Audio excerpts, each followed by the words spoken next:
Hi, Diane from Faithart Design Studio. I wanted to share the treasures that I found at the local recycle store. Hopefully you have a good one near you. I guess I hit the jackpot the other day when I was in there because I found all of these wonderful tops and things that I thought I'd share with you that I'm going to be using in my junk journaling. First one is this cute little top. Of course, I don't want this part of it, but I'm going to cut all the lace off of it because look at that beautiful embroidered lace. So that was a good deal. I think these are $6.99. This one is beautiful with this embroidery on it. I just love this. Look at these pieces that I can cut out, or I could cut the whole section out and wrap it around a junk journal cover. Not so much on the front, but the back was beautiful. And then this one was really pretty because I loved, first of all, this was $7.99.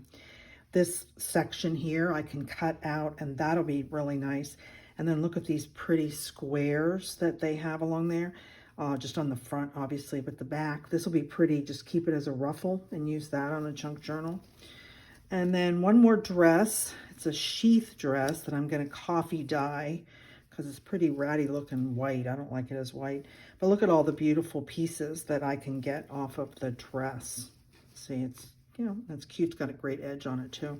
And then I found a crocheted giant tablecloth. So I'll be cutting parts of this out. And my friend who's a quilter was telling me which way to cut on it so I can do that. And then my last one was I was trying to find an old book and a woman was there and she picked up the two best old books right before I walked over to the book section. I just wanted a little book that I can keep right beside me as I'm junk journaling, that I can tear the pages out and just fold them up and make envelopes and stick-ins and stamp on. So that's my haul and my treasures, and I hopefully that you have a great store near you and you get to find some bargains for junk journaling too.